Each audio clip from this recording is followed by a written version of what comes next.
दोस्तों प्रधानमंत्री को बड़ा झटका, राहुल गांधी की शातिर चाल दोस्तों। वायनाड छोड़कर दोस्तों रायबरेली के बने सांसद, बताएंगे क्यों बीजेपी के लिए मुसीबत बन गए। कैसे आखिरकार दोस्तों प्रियंका गांधी लड़ेंगी वायनाड से चुनाव दोस्तों, और जाहिर सी बात है प्रियंका गांधी की जीत लगभग पक्की समझिए। क्यों आखिरकार दोस्तों अखिलेश यादव ने बीजेपी पर साधा निशाना, कहा फिलहाल जिस चीज़ से पूरे देश को प्रॉब्लम है उस ईवीएम से बीजेपी को प्यार है। आखिरकार क्या चक्कर है, और क्यों आखिरकार दोस्तों संजय सिंह ने लगा दिया आरोप कि 80 सीटों पर फिर से हो रिकाउंटिंग। अगर 80 सीटों पर होती रिकाउंटिंग तो कांग्रेस जो इंडिया का आंकड़ा है वो 310 के भी पार जाएगा। बताएंगे क्या है ये पूरा मामला, और कैसे ममता बनर्जी ने ट्रेन हादसे पर बीजेपी को लपेटे में ले लिया है। तमाम मुद्दों पर होगी बात, लेकिन उससे पहले दोस्तों अगर आपने अब तक हमारे चैनल को सब्सक्राइब नहीं किया है कर लीजिए, पास में घंटी आएगी इसको भी दबाइए ताकि हर वीडियो की अपडेट आपको मिल पाए। दरअसल दोस्तों राहुल गांधी की चाल से कल प्रधानमंत्री को रात भर नींद नहीं आई होगी। पहला तो ये कि उत्तर प्रदेश में दोस्तों मजबूत होती हुई सपा और कांग्रेस, और दोस्तों कमज़ोर होती हुई भाजपा। जिस तरीके से कांग्रेस दोस्तों उत्तर प्रदेश में मजबूत हुई और जो जन समर्थन उसे मिला, ये दोस्तों काबिल तारीफ़ था। क्योंकि सच बताऊं तो मैंने भी उस वक्त दोस्तों ये नहीं सोचा था, हालांकि मुझे रैलियों में मैं भीड़ देख रहा था और अब की बार लग रहा था कि अब की बार जो है वो इंडिया गठबंधन बाजी मारेगा, लेकिन अकेले मैंने ये नहीं सोचा था कि कांग्रेस को इतनी ज़बरदस्त सफलता मिलने वाली है इंडिया गठबंधन को। ऐसे में दोस्तों अखिलेश और कांग्रेस वहाँ की नंबर 1 पार्टी बन गया उत्तर प्रदेश की, और बीजेपी का ग्राफ हम देखें तो बीजेपी पूरी तरीके से उत्तर प्रदेश में ढह गई है। क्योंकि दोस्तों उत्तर प्रदेश ही एक ऐसी जगह था जहाँ पर बीजेपी ने अपने हिंदुत्व का डंका बजा रखा था, या फिर यूँ कहते कि हिंदुत्व के जाल में लोगों को फंसा रखा था। लेकिन उत्तर प्रदेश में दोस्तों कल राहुल गांधी ने ऐसी घोषणा की कि अब वायनाड से प्रियंका गांधी चुनाव लड़ेंगी, उपचुनाव होगा, क्योंकि 2 सीटें जीते थे तो एक छोड़ना पड़ती है दोस्तों। इसलिए राहुल गांधी ने वायनाड की सीट छोड़ दी और रायबरेली की सीट पर को उन्होंने रख लिया। क्योंकि दोस्तों राहुल अच्छे से जानते हैं कि उत्तर प्रदेश में उनको जो इतनी बड़ी जीत मिली और जिस तरीके से उनको दोस्तों लोग अब पसंद कर रहे हैं, उत्तर प्रदेश से ही दिल्ली की राजनीति होती है, यानी कि दोस्तों लोकसभा की। ऐसे में राहुल गांधी ने बड़ी ही शातिरनेस के साथ प्रियंका गांधी को वायनाड से उतार दिया और ख़ुद दोस्तों यहाँ पर उतर गए। आपको बता दें चले दोस्तों भारतीय जनता पार्टी को लगा 440 वाट का झटका। जी हाँ, दरअसल आपको बता दें चले दोस्तों रेल मंत्री जो है यहाँ पर वैष्णो के खिलाफ जमकर बरसी ममता बनर्जी। दरअसल दोस्तों प्रधानमंत्री नरेंद्र मोदी ने फिर से एक बार जो उनके रेल मंत्री पहले थे वैष्णो जी, उन्हीं को फिर से बना दिया गया दोस्तों। पहले भी उनकी नाकामियां सामने आती रही हैं ट्रेन हादसों में दोस्तों, और फिर से एक बार जो है यहाँ पर उन्हीं को रेल मंत्री बनाना, यानी कि प्रधानमंत्री खुद जानते हैं कि जो वो बड़े बड़े दावे करते हैं उसकी पोल खुल जाती है। दोस्तों कल जो हादसा हुआ उसमें बताया जा रहा है 10 से 11 लोगों की जान चली गई और कई अधिक लोग घायल हैं। लेकिन सबसे बड़ी बात पता है क्या है कि प्रधानमंत्री ने दोस्तों जो पिछली बार हादसा हुआ था उसमें तो 3 ट्रेनें भिड़ी थी, याद होगा आपको, 2 ट्रेन भिड़ी थी और एक मालगाड़ी घुस गई थी ट्रेनों में। और अब की बार क्या हुआ कि चलती ट्रेन में बाकायदा आकर मालगाड़ी चढ़ गई। तो आप समझ सकते हैं कि रेल मंत्री की नाकामी साफ दिखाई दे रही है। सबसे पहली बात दोस्तों बताया जाता है कि गर्मी के टाइम पर जो रेल की पटरियां होती है दोस्तों फैल जाती हैं, फैल यानी कि उनमें ज़्यादा गैप आ जाता है, जितना ट्रेन का गैप रहता है ना उससे ज़्यादा हो जाता है गर्मियों के टाइम में, तो उनको बार बार रिपेयर करना पड़ता है।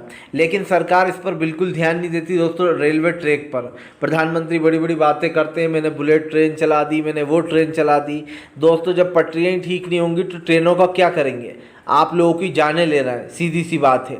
यही नहीं, ममता बनर्जी ने यहाँ पर बीजेपी पर हमला बोलते हुए कहा कि रेल मंत्री सिर्फ रील बनाने जाते हैं और रील बनाकर दोस्तों अपनी वाहवाही कराने में लग जाते हैं। आप समझिए इधर इतना बड़ा हादसा हुआ, उधर रेल मंत्री जो वैष्णो थे दोस्तों वो बाकायदा रील बनवा रहे थे कि देखो रास्ता नहीं मिला तो मैं बाइक पर बैठ कर ही जा रहा हूँ। वाह भैया, आपकी वजह से मासूम लोगों की जानें जा रही हैं कि आप एहसान कर रहे हो, बाइक पर बैठकर वहाँ पर पहुँच रहे हो। और क्या करोगे आप वहाँ पहुँचकर, सिर्फ आप जो है यहाँ पर अपनी पब्लिसिटी करवाना चाहते हो। वहाँ पर लोगों की जानें जा रही हैं और आप जो गाड़ी पर बैठकर रील बनवा रहा हो कि मैं बाइक के ज़रिए जा रहा हूँ वहाँ पर, मुझे वो नहीं मिली। तो आप समझ सकते हैं दोस्तों कि पूरी मीडिया और पूरी भारतीय जनता पार्टी के क्या हाल है, किस तरीके से जनता को बेवकूफ़ बनाया जाता है। एक रेल मंत्री की वजह से दोस्तों लोगों की जानें जा रही हैं और वही रेल मंत्री पब्लिसिटी स्टंट करने में लगा हुआ, रील्स बनाने में हुआ। इसीलिए विपक्ष ने जमकर घेरा और कहा कि जब हमारे ट्रेन हादसे होते थे तो हम इस्तीफ़ा देते थे, और लेकिन नरेंद्र मोदी दोस्तों उनके फेवरेट मंत्री का इस्तीफ़ा लेने को तैयार नहीं है, क्योंकि इससे पहले भी उनके ऊपर कई आरोप लग चुके हैं। आपको बताते चले दोस्तों, वायनाड सीट पर उतरी प्रियंका गांधी, तो क्या अब नरेंद्र मोदी स्मृति ईरानी को उतारेंगे वायनाड से? ये सवाल मीडिया पूछ रही है। मुझे तो हंसी आ रही है दोस्तों, क्योंकि अगर स्मृति ईरानी वायनाड से उतर भी गई भाईजान, तो प्रियंका गांधी के सामने उनका होगा क्या? दूसरी बार जिल्लत सहना पड़ेगी दोस्तों स्मृति ईरानी को। एक बार तो वो बुरी तरीके से किशोरी लाल शर्मा जी ने हरा ही दिया उन्हें उत्तर प्रदेश में। अब दूसरी बार भी अगर बीजेपी वायनाड से स्मृति ईरानी को खड़ा कर देती है, हालांकि इसकी आशंका नहीं है, मुझे नहीं लगता कि स्मृति ईरानी पर बीजेपी दाव खेलेगी। हालांकि ये तो बीजेपी भी जानती है कि वायनाड से वो चाहे किसी को भी खड़ा करे हार जाएगी, क्योंकि दोस्तों देखिए राहुल गांधी 2 सीट से चुनाव लड़े, दोनों सीट पर उनकी बड़ी जीत हुई, लेकिन उन्होंने चुना रायबरेली की सीट को और वायनाड की सीट को बड़े भावुक मन से छोड़ दिया। अब क्यों छोड़ा दोस्तों, इसका रीज़न भी सुन लीजिए। सबसे बड़ी बात दोस्तों, राहुल गांधी समझ चुके हैं कि उत्तर प्रदेश में कांग्रेस बहुत मजबूत हो गई है, क्योंकि अगर हम दोस्तों 2022 की बात करें या 2023 की शुरुआत की, तब तक कांग्रेस का कोई वजूद नहीं था उत्तर प्रदेश में। लेकिन जिस तरीके से समाजवादी पार्टी और कांग्रेस का गठबंधन हुआ लोकसभा चुनाव के लिए, और उसके बाद जो कांग्रेस ने पकड़ पकड़ी, जिस तरीके से कांग्रेस मजबूत हुई और जो लोगों ने जन विश्वास दिखाया दोस्तों, और उससे ये चीज़ तो साफ हो जाती है कि राहुल गांधी पर अब जनता का विश्वास 2 गुना बढ़ गया। यानी कि नरेंद्र मोदी की पॉपुलैरिटी ख़त्म, राहुल गांधी के अच्छे दिन शुरू। सबसे बड़ी बात, राहुल गांधी ने अपनी छवि बदली भारत जोड़ो यात्रा के दौरान। जिन लोगों ने राहुल गांधी को पप्पू छवि बना दी थी कि राहुल गांधी तो पप्पू हैं, उनके ऊपर करोड़ों रुपए बर्बाद किया गया राहुल की छवि बिगाड़ने के लिए मीडिया पर। लेकिन दोस्तों एक ऐसा बंदा जिसने इतना चला कि उसने सारे लोगों को पछाड़ दिया, और वो थे राहुल गांधी। मैंने पहले भी कहा है, फिर कहूँगा, राहुल गांधी को अब जनता अपना मसीहा मानने लगी है। जब देश में एक डिक्टेटर आ जाए दोस्तों, और वो डिक्टेटरशिप से देश को चलाने लगे, यानी कि दोस्तों जब लोग हिटलर तरीके से देश को चलाने लगे और लोगों को ये लगने लगे कि ये सामने वाला व्यक्ति देश में हिटलरगिरी कर रहा है, उस वक़्त दोस्तों जब एक ऐसा जननायक आ जाए जो उस सरकार के ख़िलाफ़, उस इंसान के ख़िलाफ़ आवाज़ें उठाने लगे, तो लोग उसमें दोस्तों अपना मसीहा ढूंढने लगते हैं।